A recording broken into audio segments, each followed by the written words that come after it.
என் பிரயாசத்துக்கு பலன் இல்லாமல் போவதற்கான காரணம் என்ன?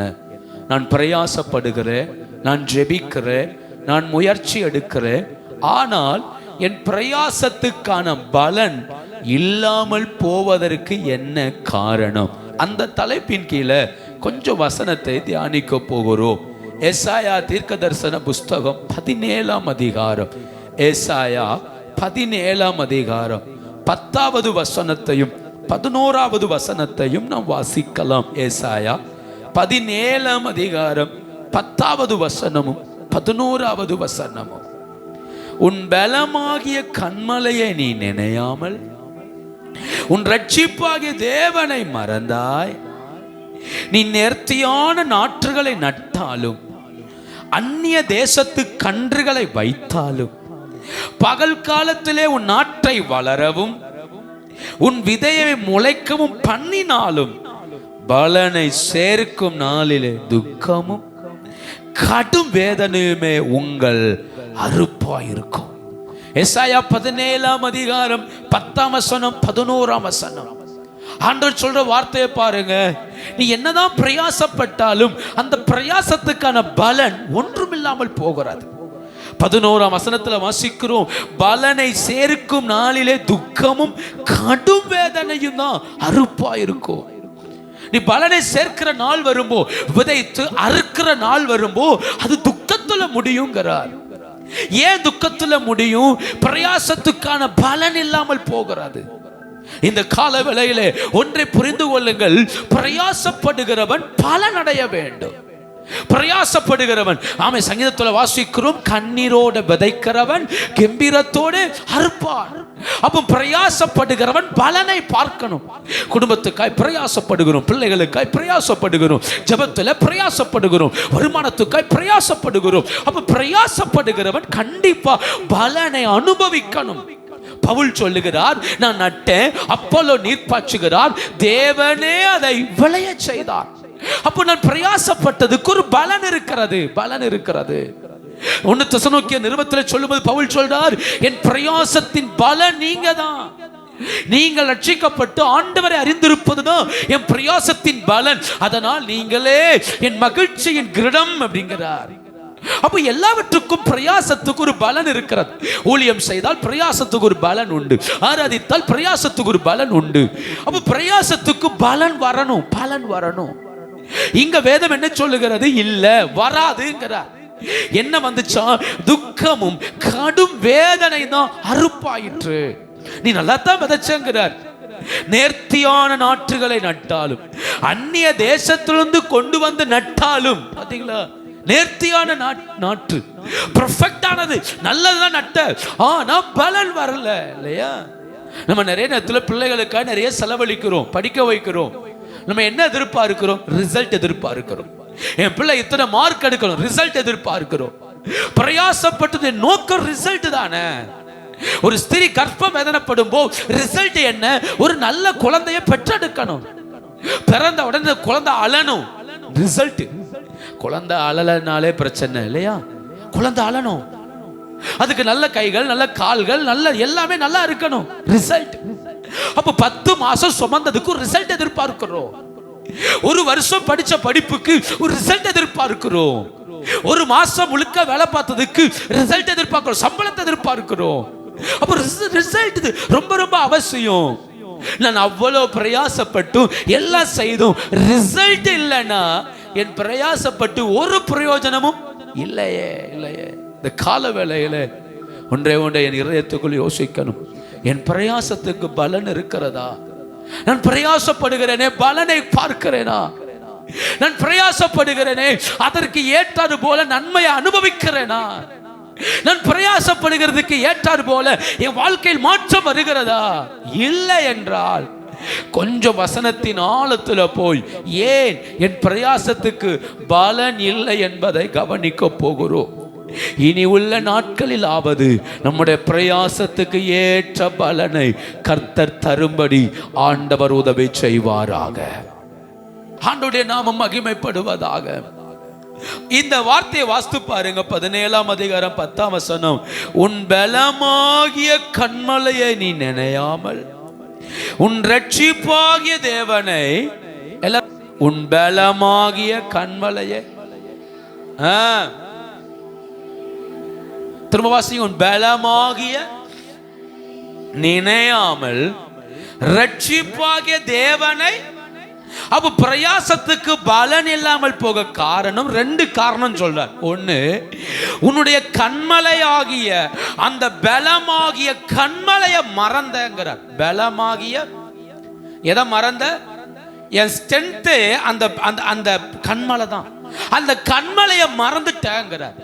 ரெண்டாவது சொல்றாரு, ரட்சிப்பின் தேவன் என்ன செஞ்ச? மறந்த.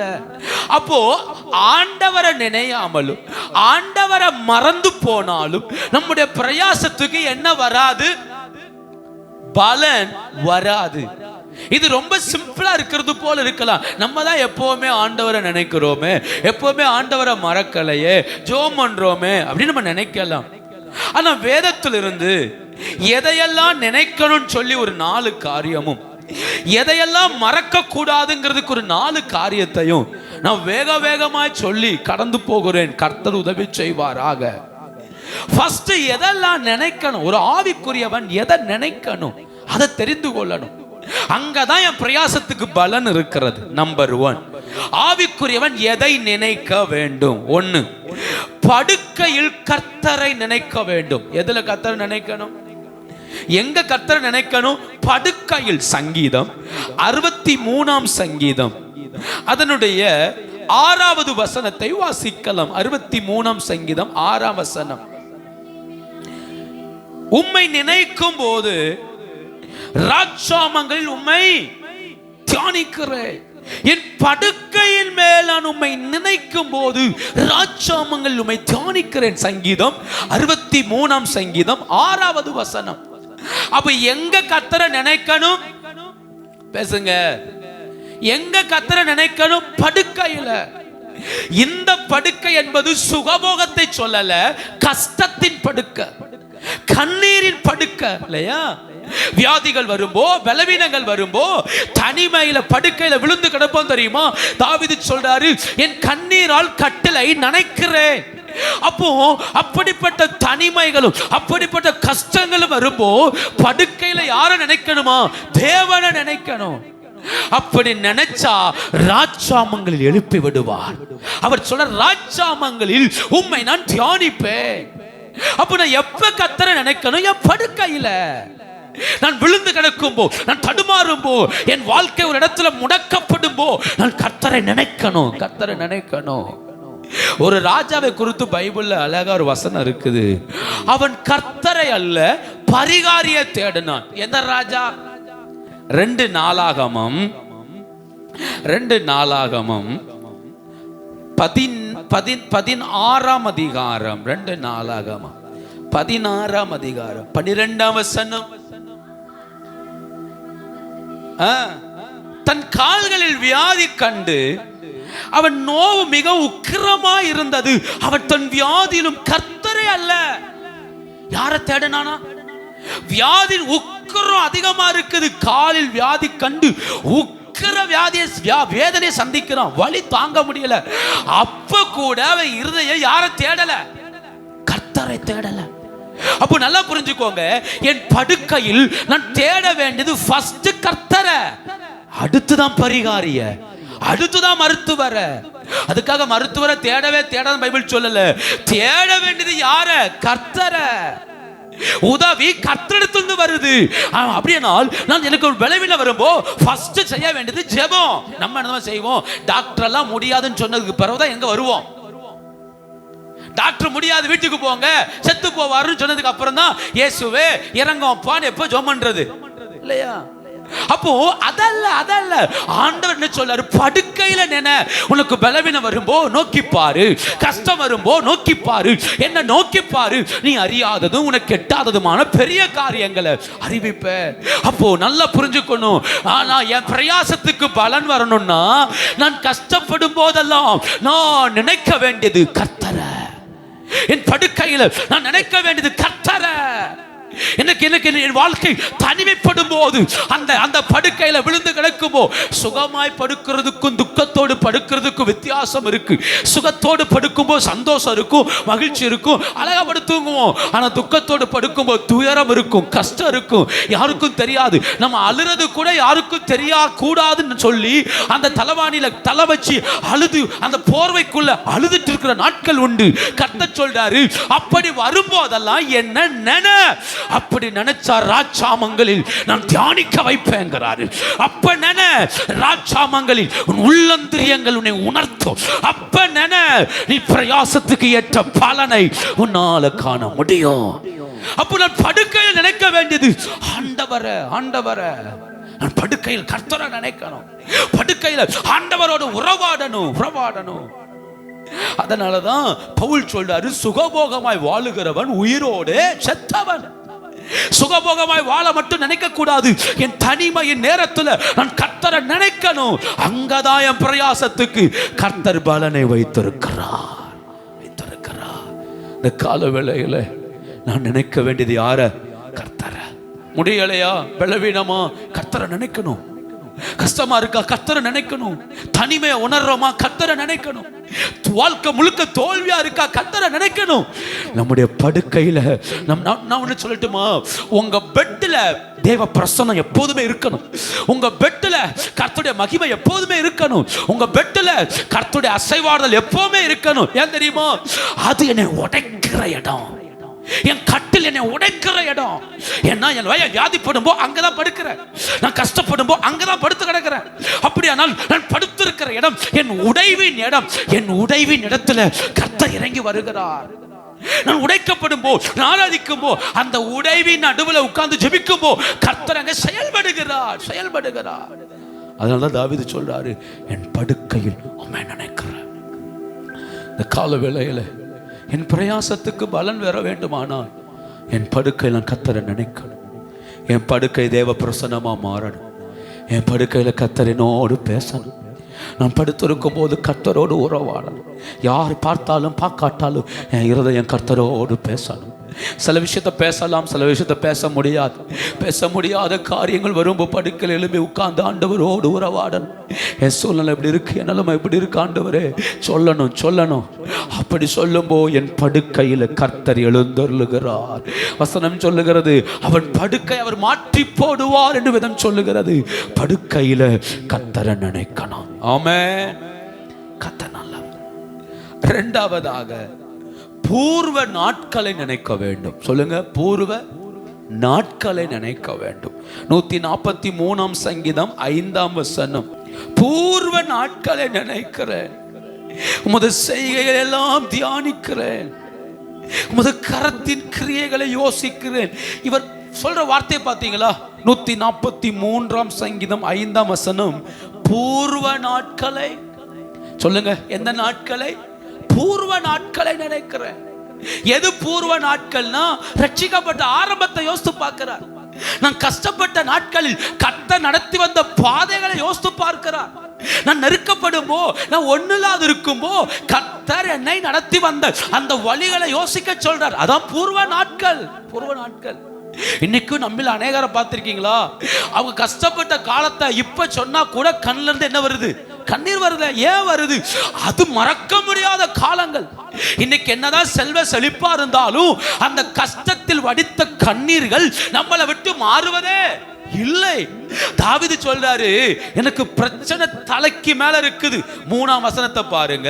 சத்துரு என் ஆத்துமாவை தொடர்ந்து என் பிராணனை தரையோட நசுக்கி வெகு காலத்துக்கு முன் மரித்தவர்கள் போல் என்னை இருளில் சத்துரு என்னை இருளில் இருக்க பண்றான். என்ன சொல்லி ஜோமனும் தெரியல, என்ன சொல்லி ஆராதிக்கணும் தெரியல. அப்ப தாவீது யோசிக்கிறாரு, இன்னைக்கு நான் இருட்டுக்குள்ள இருக்கிறேன், ஆனா ஒரு காலத்துல ஒண்ணுமே இல்லாத காலத்தில் என்னை எவ்வளவு மகிமையா கர்த்தர் நடத்தினார்.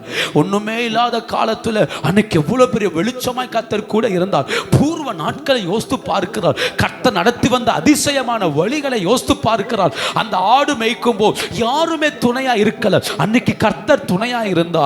சிங்கமும் கரடிகளும் வரும்போ யாருமே துணையா இருக்கல, கர்த்தர் துணையா இருந்தார். தான் வீட்டில் ஒரு பலி விருந்து நடக்கும்போ தாவீது கூப்பிடல, தாவீது விரும்பல யாரும். அப்படி விரும்பப்படாத நேரத்தில் தனிமையில் நடக்கும் போது கர்த்தர் யாரோடு இருந்தார்? தாவீதோடு இருந்தார். அவன் போன இடமெல்லாம் கர்த்தர் கூட இருந்தார். சொந்த மாமன் விரட்டி விரட்டி கொல்ல நினைக்கும் போது கர்த்தர் கூட இருந்தார். அதெல்லாம் நினைச்சு பார்த்து தாவீது சொல்றாரு, அப்பா நான் பூர்வ நாட்களை நினைக்கிறேன், பூமியை செய்யலாம் தியானிக்கிறேன், உமது கரத்தின் கிரியைகளை யோசிக்கிறேன். 6ஆம் வசனம், என் கைகளை உமக்கு நேராக விரிக்கிறேன், வறண்ட நிலத்தை போல என் ஆத்துமா உம்மே.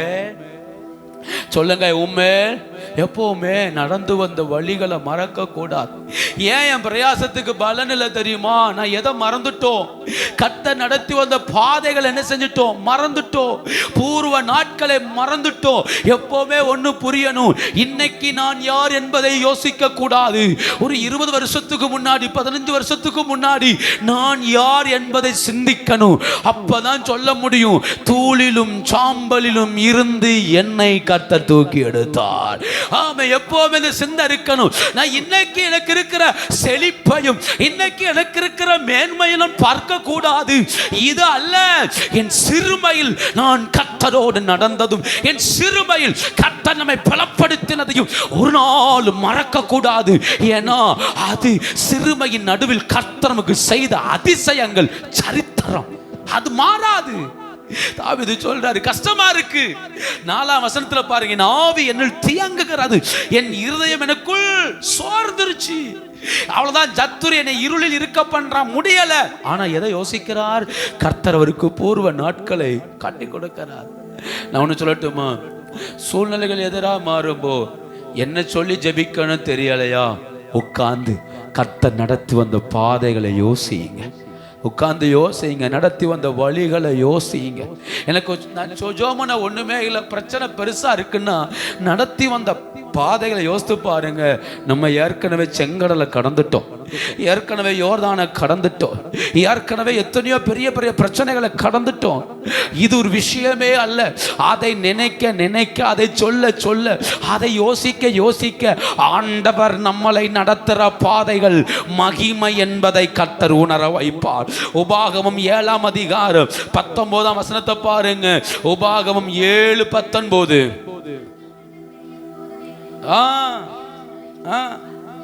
அற்புதங்களை ஓங்கிய புயத்தை நன்றாய் நினைத்து அவர்களுக்கு பயப்படாதிரு. நீ பார்த்து பயப்படுகிற எல்லா ஜனங்களுக்கும் உன் தேவனாய கர்த்தர். அவர் எவ்வளவு அழகா சொல்லி கொடுக்கிறார் பாருங்க. உபாகமம் 7ஆம் அதிகாரம் 19ஆம் வசனத்துல எதிரி உனக்கு விரோதமா வரும்போ பயப்படாதங்கிறார். ஏன் பயப்படாத? உன் கண்கள் கண்ட பெரிய சோதனைகளையும் அடையாளங்களையும் அற்புதங்களையும் உன் தேவனாய் கர்த்தர் உன்னை புறப்பட பண்ணி காண்பித்த பலத்த கையும் ஓங்கிய புயத்தையும் நன்றா நினைச்சுக்கோ. அப்போ சூழ்நிலைகள் எதிர்மறையாகும் போது நான் நினைக்க வேண்டியது, என்னை ஓங்கிய புயத்தினால் தப்புவித்தார், என் வாழ்க்கையில கஷ்டம் வரும்போது நடத்தினார், தீமை வரும்போது நடத்தினார்.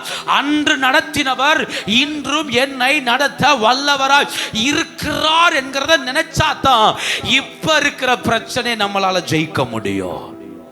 ஏன் என் பிரயாசத்துக்கு பலன் வரலன்னா, நான் இப்ப பிரச்சனை வந்த உடனே கர்த்தரே வேண்டான்னு விட்டுட்டு என்ன செஞ்சிட்டோம்? விலகிட்டோம். ஜெபத்தை விட்டு விலகிட்டோம், ஆராதனை விட்டு விலகிட்டோம், சபையை விட்டு விலகிட்டோம். இப்படி விலகிறதுனால தான் என் பிரயாசத்துக்கு பலன் வராம துக்கமும் கடும் வேதனையா வருது. ஆனா கர்த்தர் என்ன சொல்லி கொடுக்கிறார்? நீ அப்படி பயப்படாத. கஷ்டம் வரும்போ, நஷ்டம் வரும்போ, ஆபத்து வரும்போ எதை யோசித்து பார் தெரியுமா? பூர்வ நாட்களை யோசித்து பாரு. ஒண்ணு இல்லையா, ஆண்டவர் இஸ்ரவேல் ஜனங்களை எப்படி நடத்தினார் யோசித்து பாரு. பலத்த கையினாலும் ஓங்கிய புயத்தினாலும் எகிப்தினுடைய எல்லாரையும் சங்கரித்து அந்த இஸ்ரவேல் ஜனங்களை அங்கிருந்து புறப்பட பண்ணினாரே. அப்பேற்பட்ட ஆண்டவர் இன்னைக்கும் என்னை நடத்த வல்லவராய் இருக்கிறார். அதை நினைங்கிறாரு. அப்போ தேவன் நடத்தி வந்த அதிசயங்களை நினைக்கணும். எதுக்கு 66 புஸ்தகத்தை எழுதி கொடுத்திருக்கிறார்? எதுக்கு இந்த வசனத்தெல்லாம் எழுதி கொடுத்திருக்கிறார்? ஆதாம் முதற்கொண்டு ஏவாள் வரை, அந்த வெளிப்படுத்தல் வரைக்கும் எதுக்கு எழுதி வைத்திருக்கிறார்? இதையெல்லாம் நினைக்கும் போது புரியணும், அவர்களை நடத்தினவர் என்னையும் நடத்த வல்லவர் இல்லையா? நேற்று நாங்க சும்மா பேசிட்டு இருக்கும்போது வார்த்தை எனக்குள்ள வந்த ஒரு வார்த்தை, ஏவாள் என்னதான் தவறு செய்து அவர் ஆதாம் அந்த தோட்டத்தை வெளியே வர காரணமா இருந்தாலும் அந்த ஏவாளின் கையை பிடிச்சுக்கிட்டு தான் ஆதாம் என்ன செஞ்சாரு, வெளியே வந்தார். தப்பு பண்ணதுல உன்னால என் வாழ்க்கையை கெட்டு போச்சுன்னு குற்றம் சாட்டல.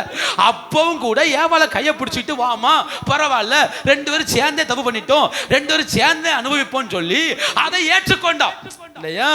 அப்போ ஏதேன் தோட்டத்திலே ஒரு பாடம் ஆரம்பிச்சிருச்சு. இதெல்லாம் பார்க்கும்போது என்ன புரியணும், குடும்ப வாழ்வுல சபையில வாழ்க்கையில என்ன வந்தாலும் அதை சகிச்சு சந்தோஷமா என்ன செய்யணும், பாடம் ஏதேன்ல ஆரம்பிச்சிருச்சுல்ல. அப்ப இதெல்லாம் ஏன் எழுதி வைத்திருக்கிறார், அவர்களை நடத்தினது போல நம்மையும் நடத்த கர்த்தர் வல்லவராய் இருக்கிறார். அவர்களை உடுத்துவித்தவர் ஏதேன் தோட்டத்திலேயே ஒரு ஆட்டை அடித்து அவர்களை உடுத்தி நிர்வாணத்தை மறைத்து தானே வெளியே கொண்டு வந்தார். அப்போ அவர்களை மறைத்தவர் என் பாவத்தையும் மறைக்க வல்லவர் என்கிறத அங்கே ஆரம்பிச்சிட்டாரு. அப்ப இதெல்லாம் வாசிக்கும் போது தியானிக்கும் போது நான் என்ன யோசிக்கணும், என்னையும் நடத்த கர்த்தர் வல்லவராய் இருக்கிறார். அதுக்கு தான் சொல்றது ஒரு 4 அதிகாரம் வாசிங்கன்னு சொல்ல காரணம் அதுதான். ஏன்னா ஒரு 4 அதிகாரம் வரும்போது ஒரு பெரிய சரித்திரத்தை வாசிப்போம். அந்த சரித்திரத்தை வச்சு ஜோமனை உட்கார்ந்தா கர்த்தர் ஞாபகப்படுத்துவார், அவனை நடத்தின மாதிரி உன்னை நடத்துவேன், அவன் கூட இருந்த மாதிரி உன் கூட இருப்பேன். இதை யோசிக்க யோசிக்க யோசிக்க இன்னைக்கு இருக்கிற பிரச்சனைகளை என்னால் ஜெயிக்க முடியும், என் பிரயாசத்துக்கு ஏற்ற பலனை கர்த்தர் எனக்கு தருவார். ஆமென். அப்ப படுக்கையில யாரை நினைக்கணும், கர்த்தரை நினைக்கணும். பூர்வ நாட்கள் என்ன செய்யணும், நினைக்கணும்.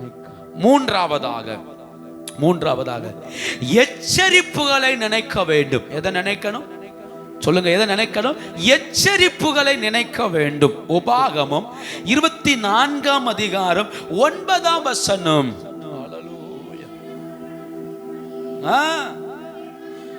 மிரியாமுக்கு செய்ததை நினைத்துக் கொள்ளுங்கள். சொல்லுங்க, மிரியாமுக்கு செய்ததை.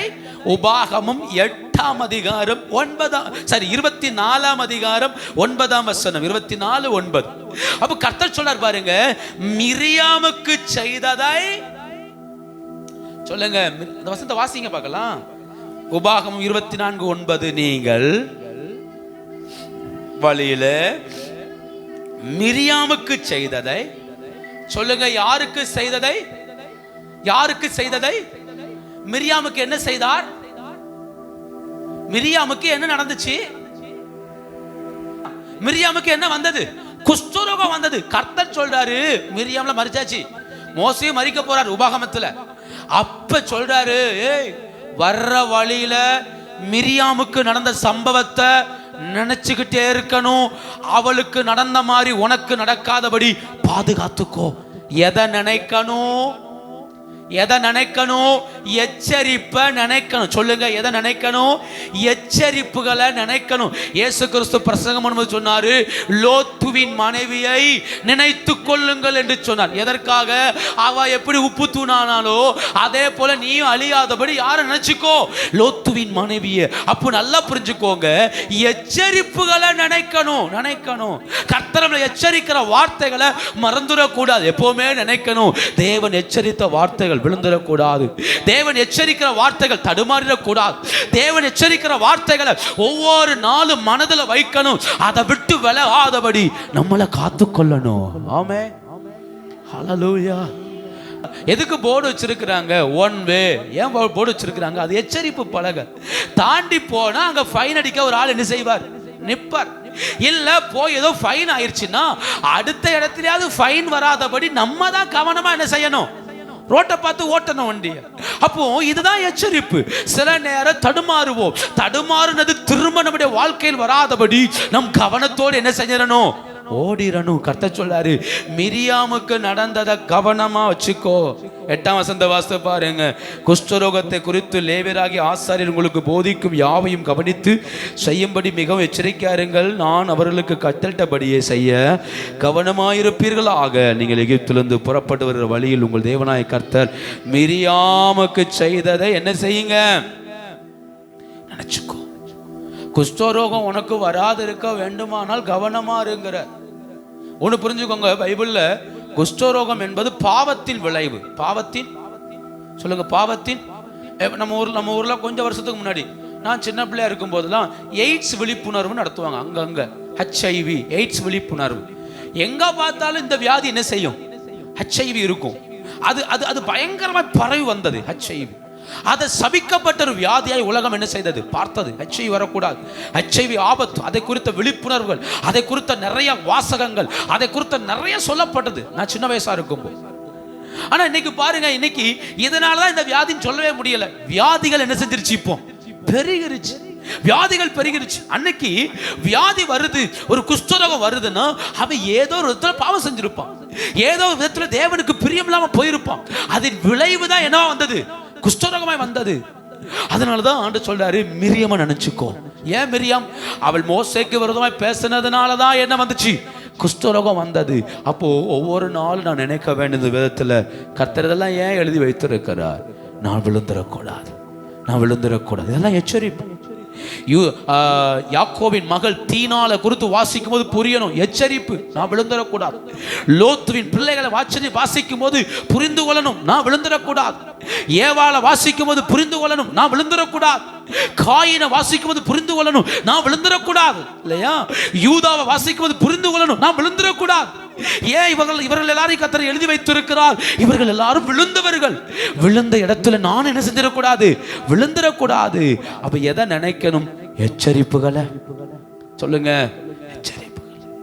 அடுத்து அதே இதுல இன்னொன்னு சொல்றேன், நம்மளை கடிந்து கொள்வதையும் நினைக்கணும். எதை நினைக்கணும்? கடிந்து கொள்றதையும். நம்மளை ஒருத்தர் கடிந்து கொண்டா அதை நினைச்சு பார்க்கணும். இதை செய்யாத, இப்படி பண்ணாதன்னு சொன்னா அதை யோசிக்கணும். ஆனா இன்னைக்கு இருக்கிற காலத்துல யாரையுமே என்ன செய்ய முடியறது இல்ல. பெற்றோரால பிள்ளைகளை ஒன்னும் சொல்ல முடியறது இல்ல. கடத்து கணவன் மனைவிக்குள்ளையும் யாரும் யாருக்கும் ஒன்னும் சொல்ல முடியறது இல்ல. இல்லையா? இன்னைக்கு எல்லாமே அப்படி ஆயிருச்சு, உலகமே அப்படி ஆயிருச்சு. யாரும் எதுவும் செய்யக்கூடாது, பேசக்கூடாது, என்னை யாரும் எதுவும் சொல்லக்கூடாது. நான் உண்டு, என் ராஜ்யம் உண்டு, தனியா ஓட ஆரம்பிச்சிட்டோம். இது எப்ப நின்னுச்சோ அப்பவே நம்முடைய பிரயாசத்துக்கு பலன் இல்லையே. அன்னைக்கு ஸ்கூலுக்கு போனா பனைமரத்துடைய பச்சை மட்டையை எடுத்து சீவி வச்சிருப்பாவ. எதுக்கு? பனைமரத்துடைய மட்டைய சில பசங்கிட்ட சொல்லி விடுவாங்க. அவன் பனைமரத்துல ஏறி மட்டையை வெட்டி அழகா சீவி கொண்டு வருவான். எதுக்கு? முட்டுக்கு கீழே உரிச்சு எடுக்கிறதுக்கு என்ன வச்சிருந்தாவ? பனைமட்டையை வச்சிருந்தாவ. அவையால எவ்வளவு அடிக்க முடியுமோ மனசார என்ன செஞ்சாவ? அடிச்சு வெளுத்தெடுத்தாவ. அப்படி அடி வாங்கி வெளுத்தெடுத்த ஆட்கிட்ட ஒப்பு கொடுத்ததுனால வளர்ந்து பெருகி பெரிய ஆளான ஆட்கள் நிறைய பேர் என்ன செய்யறாவ? இருக்காவ. அப்பவும் சரி இப்பவும் சரி, அடிச்சவரை எதிர்த்தவன் ஒருத்தன் என்ன செய்யல இல்லையே. அடிச்சவரை யாரெல்லாம் எதிர்த்தாவளோ அத்தனை பேர் இன்னைக்கு என்ன செய்யல? வளரல. அது அன்னைக்கு. இன்னைக்கு அதோட அல்டிமேட். பெற்றோரை தாண்டி யாரை தொட முடியாது, பிள்ளைகளை தொட முடியாது. தொட்டான் செத்தான். தொட்டா என்ன சாச்சு? கடிந்து கொள்ளல. பிள்ளைகளை யாரும் என்ன செய்யக்கூடாது? யாரும் கடிந்து கொள்ளக்கூடாது. யாரும் கடிந்து கொள்ளக்கூடாதுன்னா கண்டிப்பா பிரயாசத்துக்கு தோல்வி வரும். கடிந்து கொள்ளக்கூடிய ஆட்கள் வீட்டுக்குள்ள இருக்கணும். பெற்றோர் பிள்ளைகளை முறைக்க வேண்டிய இடத்துல முறைக்கணும், அடிக்க வேண்டிய இடத்துல அடிக்கணும், திட்ட வேண்டிய இடத்துல திட்டணும், சிட்சிக்க வேண்டிய இடத்துல சிட்சிக்கணும். நான் எதுவுமே செய்யல, பிள்ளைகள் பிள்ளைகள் பிள்ளைகள் பாவம், பிள்ளைகள் பாவம், அவங்க முகம் வாடுது, இப்படியே நீங்க நினைச்சிட்டு இருந்தா உங்க பிரயாசத்துக்கு என்ன வராது? பலன் வராது. நீங்க லட்சங்களை செலவழிச்சாலும் என்ன வராது? பலன் வராது. அப்போ பிள்ளைகள் புரிந்து கொள்ளணும், கடிந்து கொள்ளுதல் என்ன செய்யணும்? கேட்கணும். கடிந்து கொண்டா நீ யோக்கியமானு கேட்கப்படாது, கடிந்து கொண்டா நீங்க சரியானு கேட்கப்படாது, எதிர்த்து பேசிட்டு இருக்க கூடாது. கடிந்து கொள்ளுதலை ஏற்றுக்கொள்ளுகிற இருதயம் தேவை. இப்போ ஒண்ணு எதெல்லாம் நினைக்கணும்? படுக்கையில். 2 பூர்வ நாட்களை. 3 எச்சரிப்புகளை நினைக்கணும். 4வதாக ஒரு காரியத்தை நினைக்கணும், நான் விழுந்த இடத்தை நினைக்கணும். எதை நினைக்கணும்? நான் விழுந்த இடத்தை. ஏன் நினைக்கணும்னா இனி விழக்கூடாது. வாஸ்து பாருங்க, உபாகம் 25:18. நீ இளைத்து விடாய்த்திருக்கையில் பலவீனரையெல்லாம் வெட்டினான் என்பதை நினைத்திரு. பலவீனரை வெட்டினான். அமலேக்கியர் யாரை மேற்கொண்டார்கள்? பலவீனரை. பாளையத்தில் பின்னால வருகிற பலவீனரை. கர்த்தர் சொல்றார், இதை நினைச்சிட்டேரு. அப்ப என்ன அர்த்தம்? நீ பலவீனப்பட்டா கண்டிப்பா சாத்தான் என்ன செய்வான்? மேற்கொள்ளுவான். நீ எப்ப ஜெபத்துல பலவீனப்படுறியோ அப்ப சாத்தான் மேற்கொள்ளுவான். எப்ப இன்னைக்கு நான் பைபிள் வாசிக்கலையோ அன்னைக்கு சாத்தான் என்ன செய்வான்? மேற்கொள்ளுவான். எப்ப நான் உபவாசிக்கலையோ அப்ப சாத்தான் மேற்கொள்ளுவான். அப்ப நான் ஒவ்வொரு நாளும் ஏன் ஜெபிக்கணும்? ஒவ்வொரு நாளும் நான் ஜெபிக்கும் போது என் பலிபீடம் அனலாவே இருக்கும். நான் ஜெபிக்காத அந்த நாள் சாத்தான் என்னை மேற்கொள்ள வகை தேடுகிறான். நான் ஜெபிக்காத அந்த நாள் சத்துரு மேற்கொள்ள வகை தேடுகிறான். நான் ஜெபிக்காத அந்த நாள் எனக்கான சங்கிலிகளை அவன் ஆயத்தப்படுத்துகிறான். நான் ஜெபிக்காத அந்த நாள் என்னை சிக்க வைக்க பிரயாசப்படுகிறான். இல்லையா? 1 மணி நேரம் என்னோடு விழித்திருந்து ஜெபம் பண்ணுங்கன்னு சொல்லிட்டு சொன்னார், சோதனைக்குட்படாதபடி. அப்படின்னா சாத்தான் பின்னாடி உங்களுக்கு என்ன ஏற்படுத்தி இருக்கிறான்? சோதனை. உங்க எல்லாரையும் தூக்க போறான். அதனால ஜெபம் பண்ணுங்க. அப்போ ஜெபம் எதற்கு? என்னை பலப்படுத்தும். கர்த்தர் சொல்றார், விழுந்ததென்ன? எங்க விழுந்த? நீ பலவீனப்படும் போது விழுந்தல்ல, அதை நினைச்சு இப்ப பலவீனப்படாம ஓடு. பிரயாசத்துக்கு ஏற்ற பலனை கர்த்தர் தருவார். நான் திரும்ப திரும்ப பலவீனப்படுவது தேவ நோக்கம் அல்ல. நான் பலவீனப்பட்ட இடத்துல திரும்ப பலவீனப்படக்கூடாது. விழுந்த இடத்துல திரும்ப விழக்கூடாது. அந்த சூழ்நிலை வரும்போதெல்லாம் யோசிக்கணும், நான் இதே போலதான் விழுந்தேன், இதே போல பலவீனப்படும் போது விழுந்தேன், இனி பலவீனப்படக்கூடாது, இனி ஜெபிக்காம இருக்கக்கூடாது, இனி ஆராதிக்காம இருக்கக்கூடாது, கர்த்தரோடு நடக்காம இருக்கக்கூடாது என்பதை உணர்ந்து கர்த்தரோடு நடக்க பிரயாசப்படணும். அப்பதான் என் பிரயாசத்துக்கு என்ன வரும்? சொல்லுங்க, பலன் வரும். இன்னைக்கு ஜெபம் பண்ணலையே அப்படின்னா அது இருதயம் குத்தணும். இன்னைக்கு பைபிள் வாசிக்கலாம் இருதயம் குத்தணும். இன்னைக்கு கொஞ்ச நேரம் கூட கர்த்தருடைய சமூகத்துல உட்காரலன்னா இருதயம் குத்தணும்.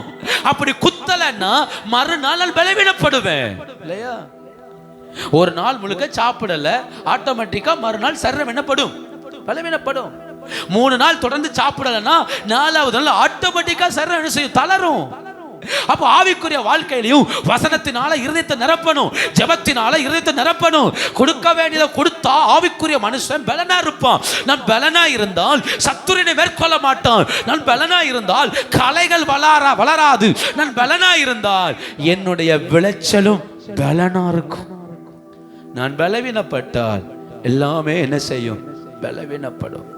ஆண்டு சொல்றாரு பாருங்க, நினைக்க வேண்டிய 4 காரியம். 1, படுக்கையில கத்தர நினை, பூர்வ நாட்களை நினை, எச்சரிப்புகளை நினை, விழுந்ததை என்ன செய்? நினைச்சுக்கோ. ஆனா ஏசாயாவில் என்ன வாசித்தோம்? அவர்கள் தேவனை நினைக்கல, தன் பலமாகிய கண்மலையை நினையாமல் போனான். கரம் உயர்த்தி ஒரு வார்த்தை சொல்லி ஜெபம் பண்ணுங்க. ஆண்டவரே, நான் விழுந்த இடத்தை நினைச்சு ஓடணும். இந்த ஒரு வார்த்தை சொல்லி ஜெபம் பண்ணுங்க. மிரியாம் எவ்வளவு பயங்கரம் இல்லையா? மிரியாமை பார்த்து கத்த சொல்ல, மிரியாமை நினைச்சுக்கோ, குஷ்டரோகம் வராதபடி. கரம் உயர்த்தி ஒரு வார்த்தை சொல்லி ஜெபம் பண்ணுங்க. ஆண்டவரே, உம்முடைய எச்சரிப்புகளையும் நான் பலவீனப்பட்ட இடத்தையும் நினைத்து அதை சரிப்படுத்தி ஓட கிருபை தாங்கப்பா, கிருபை தாங்கப்பா. வாய் திறந்து ஜெபம் பண்றீங்களா? ஆண்டவர்ட்ட நான் பலவீனப்பட்ட இடத்தை சரி செய்து ஓட கிருபை தந்துருங்கப்பா. பலவீனப்பட்ட இடங்களை சரி செய்து ஓட கர்த்தர் எங்களுக்கு கிருபை தந்துருங்க. திரும்ப திரும்ப விழாதபடி கர்த்தர் எங்களுக்கு உதவி செய்யுங்க. ஹல்லேலூயா. சந்தோஷமாய் ஹல்லேலூயா நினைக்கணும். சொல்லுங்க, 4 காரியத்தை திரும்ப சொல்லுங்க. எதெல்லாம் நினைக்கணும்? நம்பர் 1, படுக்கையில் நினைக்கணும். 2, பூர்வ நாட்களை நினைக்கணும். 3, எதை நினைக்கணும்?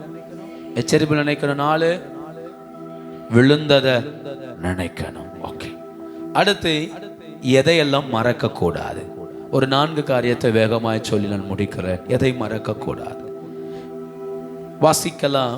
உபாகமம் 6ஆம் அதிகாரம் 12ஆம் வசனம். முதலாவது உபாகமம் 6:12.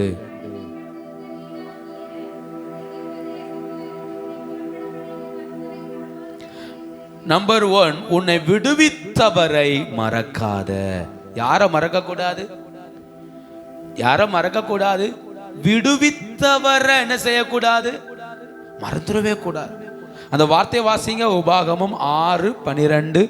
நீ அடிமைப்பட்டிருந்த வீடாகிய எகிப்து தேசத்திலிருந்து உன்னை புறப்பட பண்ணின கர்த்தரை மறவாதபடிக்கு. உன்னை எகிப்திலிருந்து புறப்பட பண்ண கர்த்தரை என்ன செய்யாத? உன்னை எகிப்திலிருந்து புறப்பட பண்ண கர்த்தரை என்ன செய்யாத, மறக்காத. அப்ப நல்லா புரிஞ்சுக்கோங்க, என்னை ரட்சித்தவரை நான் என்ன செய்யக்கூடாது, மறந்துடக்கூடாது. என்ன வந்தாலும் எது வந்தாலும் என்னை ரட்சித்த இயேசுவை என்ன செய்யக்கூடாது, மறந்துடக்கூடாது. எகிப்தின் அடிமைத்தனத்தில் வாழ்ந்தோம், பாவத்தின் அடிமைத்தனத்தில் வாழ்ந்தோம், சாபத்தின் அடிமைத்தனத்தில் வாழ்ந்தோம். அப்படியே அடிமைத்தனத்தில் வாழ்ந்த நம்மை ரட்சித்த அந்த கர்த்தரை மறக்க கூடாது. எதை மறந்தால் அவரை மறக்க கூடாது. என்னை ரட்சித்தவர் அவர் சிந்தின ரத்தத்தை மறக்க கூடாது. அவர் சிந்தின பாடுகளை மறக்க கூடாது. எனக்காய் அடிக்கப்பட்டார், எனக்காய் நொறுக்கப்பட்டார், எனக்காய் உடைக்கப்பட்டார். அந்த ரட்சிப்பை ஒரு நாளும் மறக்கவே கூடாது. இயேசு எனக்கு சிந்தின ரத்தத்தை மறந்துடக்கூடாது. எதை வேணாலும் மறக்கலாம், இயேசு சிந்தின ரத்தத்தை என்ன செய்யக்கூடாது, மறக்க கூடாது. பேதுரு இயேசுவை மறுதலித்தான். ஒரு நாள் இயேசுவை என்ன செஞ்சிடக்கூடாது, எதற்காக மறுதலிச்சிடக்கூடாது. ஏன்னா என்னை ரட்சித்தவர் அவர், அதை மறக்க கூடாது, ரட்சிப்பை மறக்க கூடாது. சாத்ராக் மேஷாக் ஆபேத்நேகோ அதான் சொன்னாங்க, என்னை கொன்று போட்டாலும் பரவாயில்லை, நீ நிறுத்தின சிலையை வணங்க மாட்டோம். ஏன், என்னை ரட்சித்திருக்கிறார், எங்களை விடுவித்திருக்கிறார் இல்லையா? அப்ப வைராக்கியம் எப்ப வரும் தெரியுமா? என்னை விடுவித்த கர்த்தர் என் கூட இருக்கிறார் என்கிற நிச்சயம் எப்ப இருக்குதோ அப்பதான் வைராக்கியம் வரும். எதை இழந்தாலும் யார் இழக்க கூடாது, கர்த்தர் இழக்க கூடாது. சொத்து போகலாம், சுகம் போகலாம், படிப்பு போகலாம், வாய்ப்புகள் நழுவி போகலாம், ஆனா இழக்க கூடாதது இயேசுவை. பழைய பரிசுத்தவான்கள் வாழ்ந்த வாழ்க்கையில ஒண்ணுக்காக, இயேசுவுக்காக. அவர்கள் பாடின பாடல் எல்லாம் இயேசுவுக்காக, ஆராதித்தது இயேசுவுக்காக, இழந்தது இயேசுவுக்காக, அவர்கள் வாழ்க்கையில் நடந்த நஷ்டங்கள் எல்லாம் இயேசுவுக்காக. அப்ப நல்லா புரிந்து கொள்ளுங்க, எப்ப இயேசுவை இழக்க கூடாது நினைக்கிறோமோ அப்ப என் பிரயாசத்துக்கு பலனை கர்த்தர் அதிகரிச்சுட்டே இருப்பார். கண்ணீரோடு விதைக்கிறவன் கம்பீரத்தோட இருப்பான். என் அறுவடை பலனா இருக்கும், என் பிரயாசத்துடைய பலன் ஆசீர்வாதமா இருக்கும். அப்போ அது ஆசீர்வாதமா இருக்கணும்னா கர்த்தரை என்ன செய்யக்கூடாது, மறக்க கூடாது. ஒவ்வொரு நாளும் எழும்பி கர்த்தரை தேடணும், ஒவ்வொரு நாள் எழும்பி கர்த்தரை மகிமைப்படுத்தணும். இயேசுங்கிற வார்த்தையை அடிக்கடி உச்சரிக்கணும். இயேசுவே என் கூட வாரும் சொல்லணும், ஸ்தோத்திரம் பண்ணணும், என் நாவினால் கர்த்தரை மகிமைப்படுத்தணும். ஏன்னா அவரை மறக்க கூடாது. என் தாழ்வில் என்னை நினைத்தார், இல்லையா? என் தாழ்வில் வாங்க, இன்னைக்கு இந்த ஒரு ஃபங்க்ஷன் இருக்கு அப்படின்னு சொன்னா கண்டிப்பா சொல்லணும். இல்ல, ஞாயிற்றுக்கிழமை ஆராதனை, நான் போகணும். என்னை ரட்சித்திருக்கிறார், என்னை விடுவித்திருக்கிறார், பாவத்தில் வாழ்ந்த என்னை மீட்டெடுத்திருக்கிறார். அந்த நாள் கர்த்தருக்குரியது. அதை ஒரு நாள் மனுஷனு கொடுக்க கூடாது. நான் ஆராதிக்கிற நேரம், நீங்க ஜெபிக்கிற நேரத்தை சாத்தான் கையில கொடுக்கவே கூடாது. 9 மணிக்கு ஜோமான உட்கார நினைச்சிட்டீங்கன்னா எக்காரணத்தை கொண்டு அந்த சாத்தானு கொடுக்க கூடாது. பிள்ளைகள் ரூபத்துல வருவான், குடும்ப ரூபத்துல வருவான், நம்முடைய ஜெப நேரத்தை கெடுக்க சத்துரு பிரயாசப்படுவான், கொடுக்க கூடாது. ஏன்னா அது என் ரட்சித்த கர்த்தருடைய நேரம். கர்த்தருடையது யாரு கொடுத்துடணும், கர்த்தருக்குடையது. தேவனுடையது தேவனுக்கும், ராயனுடையதை ராயனுக்கும் கொடுங்கன்னு சொன்னார். அப்போ என்னை ரட்சித்த கர்த்தர் மறக்க கூடாது. அப்படி மறக்கலைன்னா நம்மளால ஜெபிக்காம இருக்கவே முடியாது, ஆராதிக்காம இருக்கவே முடியாது, கர்த்தர் தேடாம இருக்க முடியாது, அவரை மறந்துடவே கூடாது. ஒண்ணு. ரெண்டாவது, நம்மை போஷிக்கிறவரை மறக்க கூடாது. சொல்லுங்க, என்னை போஷிக்கிறவரை மறக்க கூடாது. உபாகமம் 8 அதிகாரம் 16 வசனம், 8:16 உபாகமம். பிதாக்கள் அறியாத மன்னாவினால் வனாந்தரத்தில் அவனை போஷித்து வந்தவருமான உன் தேவனாகிய கர்த்தரை நீ என்ன செய்யாத, மறவாத. உன்னை போஷித்தவரை என்ன செய்யாத. சொல்லுங்க, போஷித்தவரை சொல்லுங்க, போஷித்தவரை. அவனு சொல்லட்டுமா, நம்ம மதியம் போய் அல்லது காலையில போய் அந்த சாப்பாடு எடுத்து சாப்பிடுறோம் பாத்தீங்களா, அதுவே தேவ கிருபை. இந்த உலகத்துல எத்தனையோ பேருக்கு ஒரு நேர உணவு இல்ல. எத்தனையோ பேர் ஹோட்டல் வாசல்ல, ஹோட்டல்ல இருந்து விழுற குப்பைகளை பொறுக்கி தின்கிறதுக்கு காத்து கிடக்கிற ஆட்கள் உண்டு. எத்தனையோ பேருக்கு வருமானம் இல்லை, எத்தனையோ பேருக்கு சம்பளங்கள் இல்லை. எத்தனையோ குடும்பங்கள்ல உழைக்கிறவர்கள் தங்கள் பிள்ளைகள் சாப்பிடட்டுங்கிறதுக்காக அவங்க உழைச்சி கொண்டு வந்தாலும் அது பத்தல. அதனால இவர்கள் ஒரு நேரம் பட்டினியா இருந்து தன் பிள்ளைகளை போஷிக்கிற குடும்பங்கள் எத்தனையோ இருக்கிறது. என்னை மன்னாவினால் போஷிக்கிறவரை மறக்கக்கூடாது. எனக்கு ஆண்டவர் என்ன செய்தார்னு கேட்கக்கூடாது. என்னை சாப்பிட வச்சிருக்கிறார், நல்ல ஆகாரம் தந்திருக்கிறார், என்னை புசிக்க வச்சிருக்கிறார். இது இல்லாத எத்தனையோ பேர் உண்டு. இந்த நல்ல ஆகாரம் இல்லாத எத்தனையோ பேர் உண்டு. நான் வேஸ்ட் பண்ற ஒவ்வொரு ஆகாரத்தையும் யோசிக்கணும். இது இல்லாத எத்தனையோ பேர் உண்டு. சில ஹோட்டல்ல நான் வேதனையோடு பார்த்துருக்கிறேன். 4 பேர் 5 பேர் சேர்ந்து வருவாங்க, நிறைய ஆர்டர் பண்ணுவாங்க. ஆனா எந்திரிச்சு போகும்போது அந்த பிளேட்ல நிறைய மீதி இருக்கும். அவங்க வாங்கினது சாப்பிட்டுக்க மாட்டாங்க. அவன் பே பண்ணிட்டு போயிடுவான். 2000மோ 3000மோ பே பண்ணிட்டு போயிட்டான். அந்த ஆகாரம் அதற்கு ஒருத்தன் காத்து கிடக்கான் தெரியுமா வெளியில. இவன் போட்ட எச்சியை சாப்பிட தான் ஒருத்தன் என்ன செய்யறான், அவனுக்கு அது விருந்து. இன்னைக்கு இவன் போடுற இந்த வேஸ்ட் இன்னொருத்தனுக்கு விருந்து. அவன் எச்சிக்காய் காத்து இருக்கிறான். ஆனா வீணடிக்கிற ஒவ்வொரு ஆகாரத்துக்கும் தேவனிடத்தில் கணக்கு கொடுக்கணும். ஏன்னா அவர் நம்மை ஒவ்வொரு நாளும் ஆகாரத்தினால போஷிக்கிறார். ஒவ்வொரு நாளும் போஷிக்கிறார். நீங்க ஒரு ஹோட்டலுக்கு போனாலும் அந்த தயவா சொல்றேன், அளவுக்கு மீறி ஆர்டர் பண்ணாதீங்க. நீங்க சாப்பிடுறதுக்கு மீறி ஆர்டர் பண்ணாதீங்க. வீட்டிலையும் சரி, சாப்பிட முடிஞ்ச அளவுக்கு எடுத்து வச்சு என்ன செய்யுங்க, சாப்பிடுங்க. வேஸ்ட் பண்ணக்கூடாது, வேஸ்ட் பண்ணக்கூடாது. என்ன ஒவ்வொரு நாளும் என்னை போஷிக்கிறார். ஒருத்தரும் கேட்கக்கூடாது ஆண்டவர் எனக்கு என்ன செய்தார் கேட்கக்கூடாது. என்னை போஷிக்கிறார், என்னை சாப்பிட வச்சிருக்கிறார். எங்க கோடிகளை சம்பாதிக்கிறவன் காலையில ஒரு ஆப்பிள் ஜூஸ், 11 மணிக்கு ஒரு மாதுளை ஜூஸ், ஒரு மணிக்கு கொஞ்சம் போல காய்கறி சூப்பு, சாயந்தரம் 4 மணிக்கு 2 வேர்க்கடலை, அவன் ராத்திரி நல்ல நைஸா இருக்கிற இட்லி, கோடிகள் வச்சிருக்கிறவன் தின்னுட்டு இருக்கிறான். நம்ம அப்படி இல்லையே. கர்த்தர் நல்லா சாப்பிட வச்சிருக்கிறார். எந்த ஆகாரத்தையும் மனதார சாப்பிட வச்சிருக்கிறார். அப்படியானால் என்னை போஷிக்கிறவரை நான் என்ன செய்யக்கூடாது சொல்லுங்க. ஒவ்வொரு நாளும் போஷிக்கிறார். அந்த சாப்பாடு நமக்கு ஆசீர்வாதமா இருக்கு. நமக்கு கர்த்தர் தருகிறார். பிள்ளைகள் புரிந்து கொள்ளணும். ஒரு நேரம் சாப்பாடு இல்லாத பிள்ளைகள் உண்டு, வேலை செஞ்சு சாப்பிடுற பிள்ளைகள் உண்டு. பெண் பிள்ளைகள் வீடு வீடா போய் பாத்திரம் கழுவி அதுல இருந்து வர்ற வருமானத்தை வச்சு வீட்டுல சாப்பிடுற பிள்ளைகள் உண்டு. பையன்மார் சின்ன வயசுலயே வேலை செஞ்சு சாப்பிடுறவங்க உண்டு. வேலை செஞ்சு திருப்பூர்லவே பாருங்க, கோயம்புத்தூர்ல வந்து பாருங்க, 4ஆம் கிளாஸ் 5ஆம் கிளாஸ் படிக்கிற பையன் கம்பெனில ஒர்க் பண்றான். சின்ன சின்ன வேலைகளை போய் நிக்கிறான். எதற்காக? சாப்பிட வழி இல்ல, சாப்பாடு இல்ல. இந்த கால வேளையில என்னை போஷிக்கிறவரை என்ன செய்யக்கூடாது. எதுக்கு தெரியுமா? பிரயாசத்துக்கு பலன் இல்ல, அவரை மறந்துட்டோம். நம்ம நிறைய பேசிட்டோம்.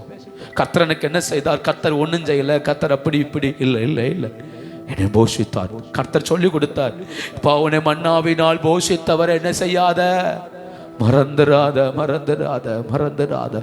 என்னை போஷித்தவர் அவர்.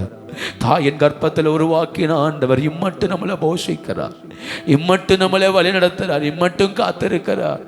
நம்மளை போஷிக்கிற நல்ல ஆண்டவர். ஆமென். என்னை போஷிக்கிற நல்ல ஆண்டவர். எனக்கு உணவு எனக்கு என்ன தேவை என்பதை அவர் அறிந்திருக்கிறார். யோசித்து பாருங்க, சிலர வருமானமே இல்லாட்டாலும் நம்ம வீட்டை கர்த்தர் பட்டினி போடலையே, நல்லா தன்னை போஷித்தார். ஒண்ணுமே இல்லாத நேரத்திலையும் நம்ம விரும்பின ஆகாரத்தை தந்துதான் நடத்தினார். கர்த்தர் பட்டினி போடலை. கொரோனா வந்த சமயத்துல கூட கர்த்தர் நம்மளை பட்டினி போடலையே, திருப்தியா என்ன செய்தார், நடத்தினாரே. எத்தனையோ பேர் பட்டினினால் செத்து போனார்கள், நம்மளை அப்படி ஒப்பு கொடுக்கலையே. எத்தனையோ பேர் வீடியோக்கள்ல, ஃபேஸ்புக்ல, வாட்ஸ்அப்ல வந்து நான் சாப்பாடு இல்லை, கஷ்டப்படுறோம், தூக்குள் நிக்க போறோம், கஷ்டப்படுறோம், சாப்பாடு இல்லைன்னு கதறின எத்தனையோ பேர் உண்டு. ஆனா கர்த்தர் நம்மளை கதற விடலையே. நம்மளை தேடி வந்து போஜனம் தந்தவர், தேடி வந்து ஆகாரம் தந்தவர். யோசித்து பாருங்க, நம்ம ஆசைப்பட்டதை கர்த்தர் நிறைவேற்றினார். நல்ல ஆகாரம் கொடுத்தார், நல்ல காய்கறிகள் தந்தார், எல்லாமே நல்லா இருந்துச்சு. ஒரு குறைவு கர்த்தர் என்ன செய்யல, வைக்கல. ஆகாரத்தினால் திருப்தி ஆக்கினார். அவரை மறந்துடக்கூடாது, மறக்கக்கூடாது. இன்னைக்கு நம்ம எடுத்து சாப்பிட்றோம்னா நம்ம பலத்தில் அல்ல. எத்தனை பிள்ளைங்க பிளட் கேன்சர்ல இருக்காங்க தெரியுமா? எத்தனை பிள்ளைங்க சாப்பிட முடியாம லிவர் ஃபெயிலியர்ல இருக்காங்க தெரியுமா? எத்தனை பிள்ளைகள் உங்க வயசுல, சின்ன வயசுல நீங்க சாப்பிட்ற எதையுமே பார்க்க முடியாத ஸ்டேஜ்ல இருக்கிறாங்க தெரியுமா? நம்மளுக்கு கர்த்தர் நல்ல சாப்பாடு வச்சிருக்கிறார். அவரை மறக்கக்கூடாது. நம்ம ஈஸியா தூக்கி தூர போட்டுருந்தோம் டிஃபன் பாக்ஸை, ஈஸியா கொண்டு கொட்டிட்டு வீட்டில் வந்து சாப்பிட்டுட்டேன்னு ஏமாத்திடுறோம். கர்த்தர் பார்த்துட்டே இருக்கிறாரு. நம்மளை போஷிக்கிறார். நம்ம கையில் எடுக்கிற ஆகாரம் தெய்வத்தால் வந்தது என்பதை மறக்க கூடாது. என்னை போஷிக்கிறவரை மறக்க கூடாது. ஆமென். என்னை விடுவித்தவரை நான் மறக்க கூடாது. என்னை போஷிக்கிறவரை நான் மறக்க கூடாது. 103ஆம் சங்கீதம் 2ஆம் வசனம் வாசிங்க. 103ஆம் சங்கீதம் 2ஆம் வசனம்.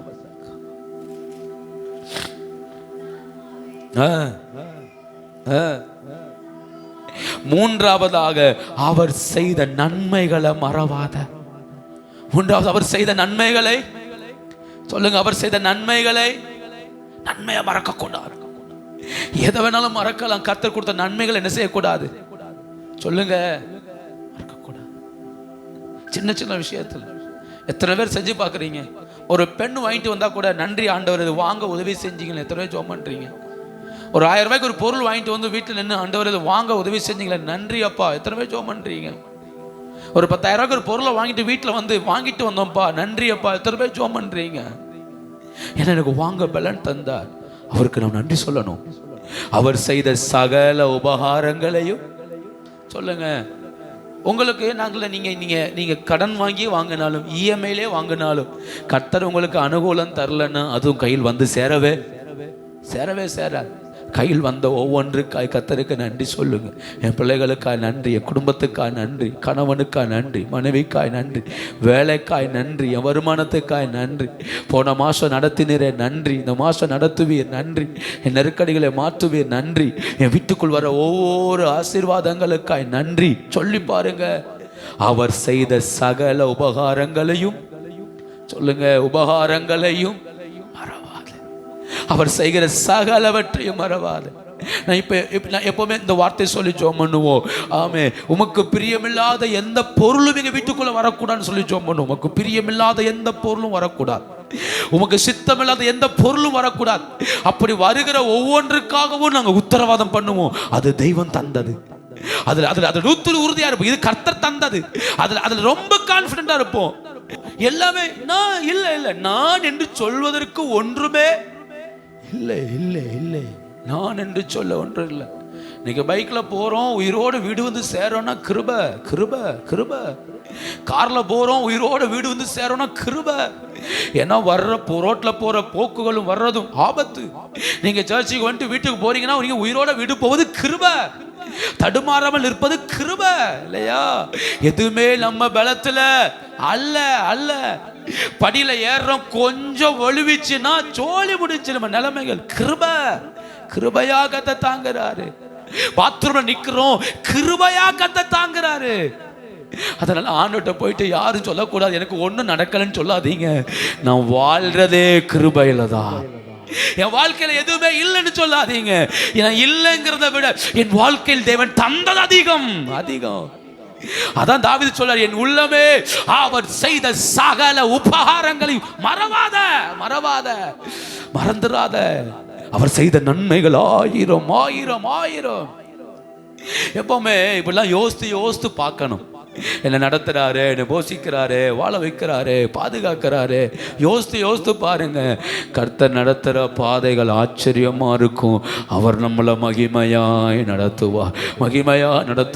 ஒவ்வொரு மாதம் முடியுமோ யோசித்து பார்ப்பேன், இத்தனை ரூபாய் செலவாயிருக்கு, மளிகை பொருள் இவ்வளவு செலவாய், காய்கறி இவ்வளவு செலவு, பெட்ரோல் இவ்வளவு போட்டிருக்கோம், பொருட்கள் இவ்வளவு வாங்கியிருக்கோம். இதெல்லாம் யோசித்து பார்க்கும்போது ஆண்டவருக்கு நன்றி சொல்றேன். இத்தனை தூரம் கர்த்தர் என்ன செய்திருக்கிறா, நடத்திருக்கிறாரு. யார்த்தையும் கைகட்டி நிற்க விடலையே, கஷ்டப்பட விடலையே. கர்த்தர் என்ன செஞ்சிருக்கிறாரு? அப்போ ஒவ்வொரு மாதமும் கர்த்தருக்கு நன்றி சொல்லணும். அவர் செய்த உபகாரங்களை மறக்கக்கூடாது. கடைசியாக ஒண்ணு சொல்லி முடிக்கிற, போதகத்தை மறக்கக்கூடாது. போதகத்தை நீதிமொழிகள் 3ஆம் அதிகாரம் 1ஆம் வசனம். நீதிமொழிகள் 3ஆம் அதிகாரம் 1ஆம் வசனம். என் போதகத்தை மறவாதே, உன் இருதயம் என் கட்டளைகளை. ரொம்ப முக்கியமானது. நான் சொன்னேன், அவன் என்னை விடுவித்தவரை மறக்கக்கூடாது, போஷித்தவரை மறக்கக்கூடாது, உபகாரங்களை மறக்கக்கூடாது. 4வது ரொம்ப முக்கியமானது, அவர் என்னை போதிக்கிற போதனை என்ன செய்யக்கூடாது, மறக்கக்கூடாது. நீதிமொழிகள் முழுக்க அந்த வார்த்தை இருக்கும், என் போதகத்தை மறவாத, என் புத்திமதியை மறவாத. இந்த வார்த்தை திரும்ப திரும்ப கத்த சொல்லிட்டே இருப்பார். போதகத்தை என்ன செய்யக்கூடாது, சொல்லுங்க.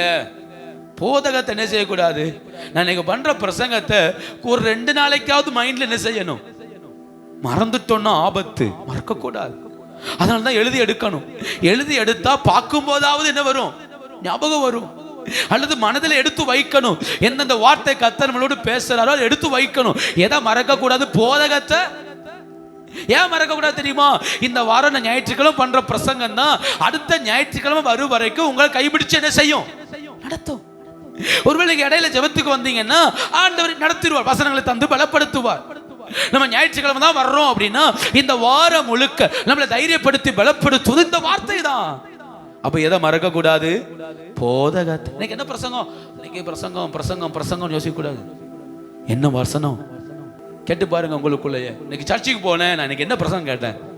இன்னைக்கு சர்ச்சுக்கு போனேன், கர்த்தர் என்கிட்ட என்ன பேசினார்? இன்னைக்கு சர்ச்சுக்கு போனேன், ஏன் கர்த்தர் என்ன உணர்த்தினார்? யோசித்து பாருங்க. அப்படி ஒண்ணுமே இல்லைன்னா நான் போதகத்தை என்ன செஞ்சிட்டேன்? மறந்துட்டேன். விதைக்கப்பட்டுச்சு, விதைக்கப்பட்டதை சாத்தான் என்ன செய்தான்? பொறுக்கி கொண்டு போனான். விதைக்கப்பட்டதை சாத்தான் எடுத்துக்கொண்டான். இந்த கால வேளையில எதை மறந்தாலும் கர்த்தரையும் அவர் செய்த உபகாரங்களையும் மறக்க கூடாது. அவர் என்னை போதித்து நடத்துகிற போதனையை, என் போதனையை மறக்க கூடாது. அதுதான் நித்திய ஜீவனுக்கு கொண்டு போய் சேர்க்கும். நான் பரலோகம் போகணும்னா போதனை வேணும். வசனத்தின்படி வாழுகிறவன் தான் எங்க போக முடியும்? பரலோகம் போக முடியும். ஒவ்வொரு நாளும் காலையில் எழுப்பி வேதத்தை வாசிக்கும் போது வேதம் நமக்கு போதிக்கும், சொல்லி கொடுக்கும். இதை செய், இதை செய்யாத, இப்படி ஜோம் பண்ணு, இப்படி ஜோம் பண்ணாத, அதெல்லாம் வசனம் போதித்து தரும். அந்த போதனையை கேட்டு நடந்தா நம்முடைய வாழ்க்கையில நாம் எடுக்கிற எல்லா பிரயாசத்துக்கும் கர்த்தர் பலனை தருவார். ஆமே. அப்போ நினைக்க வேண்டியதை நினைக்கணும், மறக்க கூடாததை மறக்க கூடாது. இந்த ரெண்டுலையும் கரெக்டா இருந்தா என் பிரயாசத்துக்கு ஏற்ற பலனை கர்த்தர் தருவார். ஆமே. நான் ஞாபகப்படுத்தி முடிக்கிறேன். நான் நினைக்க வேண்டியது 4. ஒன்று நான் சொல்லுங்க பார்க்கலாம். நம்பர் 1, படுக்கையில் கர்த்தரை நினைக்கணும். 2வது, பூர்வ நாட்களை நினைக்கணும். 3வது, எச்சரிப்புகளை நினைக்கணும். 4வது, விழுந்ததை நினைக்கணும். எதெல்லாம் மறக்க கூடாது? விடுவித்தவரை மறக்க கூடாது. 2, போஷித்தவரை மறக்க கூடாது. 3வது, உபகாரங்களை, கர்த்தர் செய்த நன்மைகளை மறக்க கூடாது. 4வது, போதகத்தை மறக்க கூடாது. எல்லாரும் முழங்கால் படிடுவோமா? ஓ அப்பா, நீங்க எனக்கு இருக்க பயம் இல்லையே, என் தகப்ப நீங்க சுமந்து கொள் கலக்கம் இல்லை. ஏ அப்பா, நீங்க எனக்கு இருக்க பயம் இல்லை, என் தகப்ப நீங்க சுமந்து கொள்ள கலக்கம் இல்லை. நீங்க போதும், நீங்க போதும், நீங்க போதும், நீங்க போதும், நீங்க போதும், நீங்க போதும். நான் ஜெபிச்ச ஜெபமெல்லாம் வீணா போக, நான் விதைச்ச விதையெல்லாம் தரிசமார். சொல்ல முடியுமா? நான் ஜெபிச்ச ஜெபமெல்லாம் இல்லப்பா, இல்லப்பா, நான் விதைச்ச விதையெல்லாம் தரிசமார். சொல்லுங்க, நான் ஜெபிச்ச ஜெபமெல்லாம் வீணா போகவில்லை. நான் விதைச்ச விதையெல்லாம். கொஞ்ச நேரம் கர்த்தரை ஸ்தோத்திரம் பண்ணுங்க பார்க்கலாம். எல்லாரும் கர்த்தரை ஸ்தோத்திரம் பண்ணுவோமா? கொஞ்ச நேரம் விடுதலையோடு. அவர் செய்த உபகாரங்களை மறவாதே, மறவாதே. நன்றி சொல்லுங்க பார்க்கலாம். என்ன நடத்தினீங்களாப்பா, என்ன நடத்தினீங்களாப்பா, என்ன போஷித்தீங்களாப்பா, எங்களை விடுவித்தீங்களே ஆண்டவரே. ஆமே. எத்தனையோ தனம் எச்சரித்து நடத்தினீங்களே, பலவீனப்பட்ட போதெல்லாம் கூட இருந்தீங்களே. நன்றி அப்பா, நன்றி அப்பா. கர்த்தருக்கு நன்றி சொல்லுங்க பார்க்கலாம். அவரே என்னை நடத்தினார். கர்த்தர் கர்த்தரே என்னை நடத்தினார். சொல்ல முடியுமா? சொல்ல முடியுமா? நான் நடந்து வந்தது என் பலத்தில் அல்ல, கர்த்தரே. கர்த்தரே அவரை மறவாதங்கிறார், அவரை நினைச்சுக்கோங்கிறார் ஆண்டவர். சோத்திரம் பண்ணுங்க பார்க்கலாம். உண்மை நான் மறக்க மாட்டேன்ப்பா, நீ செய்த உபகாரங்களை மறக்க மாட்டேன்ப்பா, நீ செய்த நன்மைகளை மறக்க முடியாது. அது கர்த்தர் என் வாழ்வில் செய்த நன்மை, கர்த்தர் என் வாழ்வில் பாராட்டினது, அவர் பாராட்டின கிருபைகளை என்னால் மறக்க முடியாது. அவர் பாராட்டின இரக்கங்களை என்னால் மறக்க முடியாது. அவர் பாராட்டின தயவுகளை என்னால் மறக்க முடியாது. கர்த்தருக்கு நன்றி சொல்லுங்க பார்க்கல. அந்த கால வேளையில் ஆதாரமான துடாதரா உடவால மௌடி ஆந்தராதரா ரேகமான மௌடி ஆந்தரே ஆதரக துடாதரா. எல்லாரும் ஜெபிங்க, எல்லாரும் ஜெபிங்க, எல்லாரும் ஜெபிங்க. ஆண்டவர் செய்த நன்மைகளை நான் மறக்க கூடாது, மறக்க கூடாது. உபகாரங்களை மறக்க கூடாது, இரக்கத்தை மறக்க கூடாது. கர்த்தரை மகிமைப்படுத்துங்க பார்க்கலாம். அவர் என் மேல் வைத்த தயவை நான் மறக்க கூடாது. கர்த்தருக்கு மகிமை செலுத்துங்க பார்க்கலாம். அவர் என் மேல் வைத்த தயவுகளை நான் மறக்க கூடாது.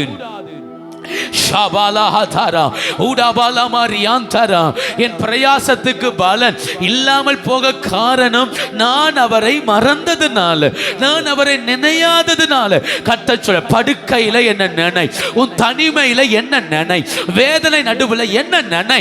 ஓ ராகாமா நாஹாதாரா. இன்னைக்கு கர்த்தரை துதிங்க பார்க்கலாம். ஒருவேளை நீங்க தனிமை பள்ளத்தாக்கில் இருந்தாலும் சொல்லுங்க, நான் கர்த்தரை நினைக்கிறேன், ஆண்டவரை நினைக்கிறேன். என் தனிமையை மாற்ற அவரால் தான் முடியும், என் படுக்கையை மாற்ற அவரால் தான் முடியும், என் வேதனையை மாற்ற அவரால் தான் முடியும்.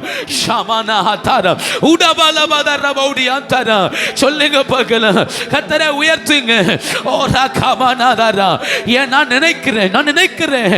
ஓ ராகாமானாதாரா. ஒருவேளை நீங்க தனிமையில கண்ணீர் வடிக்கலாம், தனிமையில போராடலாம். ஆனா சொல்லுங்க, ஆண்டவரே நான் உம்மை நினைக்கிறேன், என்னை விடுவிக்க உம்மால தான் ஆகும். சொல்லுங்க பார்க்கலாம். என்னை விடுவிக்க உம்மாலத்தான் ஆகும் ஆண்டவரே. நான் உம்மை நினைக்கிறேன் அப்பா, நான் உம்மை நினைக்கிறேன், உம்மை நினைக்கிறேன், உம்மை நினைக்கிறேன். இந்த வார்த்தைக்கு எல்லாரும் கர்த்தருக்கு நன்றி சொல்லணும். 2 கரம் உயர்த்தி, என்னை போஷிக்கிறவரே நன்றி அப்பா. 2 கரம் உயர்த்தி, எங்களை போஷிக்கிறவரே நன்றி அப்பா. எங்களுக்கு உண்ண உணவு தந்து ஆகாரம் தந்து நடத்துகிறவரே நன்றி அப்பா. மறவாதே. ஓ போஜனம் தந்தவரை மறவாதே. மன்னாவினால் போஷித்தீங்களே. தேவைகள் வந்த போதிலும், கஷ்டம் வந்த போதிலும் எங்களை போஷித்தீரே. நன்றி ஐயா, நன்றி ஐயா. என்னை போஷித்து நடத்துற கர்த்தருக்கு நன்றி. அல்லேலூயா. நன்றி ஐயா, நன்றி ஐயா. இயேசையா நன்றி ஐயா, நன்றி ஐயா. இயேசையா பலவீனம் நீக்கி தினம் காக்கின்றீ, பெரும் பெரும் காரியங்கள் செய்கின்றீ. பலவீனம் நீக்கி தினம் காக்கின்றீ, பெரும் பெரும் காரியங்கள் செய்கின்றீர். கரந்தட்டி சொல்லுமா. தீமையான அனைத்தையும் நன்மையாக மாற்றுகிறீர், தீமையான நன்மையாக மாற்றுகிறீர். நன்றி நன்றி நன்றி என்று துதிக்கிறேன். நல்லவரே உம் நன்மைகளை சொல்லுங்க பகலாம். நன்றி நன்றி நன்றி இயேசையா. நல்லவரே உம் நன்மைகளை. நன்றி ஐயா, நன்றி ஐயா, நன்றி ஐயா. இயேசையா நன்றி ஐயா. சொல்லுங்க.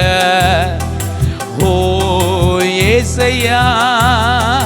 காதறி அழுத நேரமெல்லாம் தூக்கினீ, கருவியாக பயன்படுத்தி மகிழ்கின்றீர்.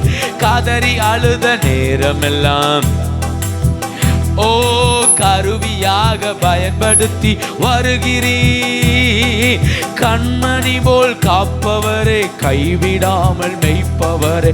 கண்மணி போல் கைவிடா. சொல்ல நன்றி நன்றி நன்றி நன்றி என்று துதிக்கிறேன். நல்லவரே உம் நன்மைகளை நினை. சொல்லுங்க நன்றி அப்பா. நன்றி நன்றி நன்றி என்று. ஏசையா நல்லவரே நினைக்கிறேன். நன்றி ஐயா நன்றி ஐயா நன்றி ஐயா. ஏசையா நன்றி ஐயா. ஓ ஹல்லேலூயா. நன்றி ஐயா நன்றி ஐயா நன்றி ஐயா. சொல்லுங்க நன்றி ஐயா. ஏசையா.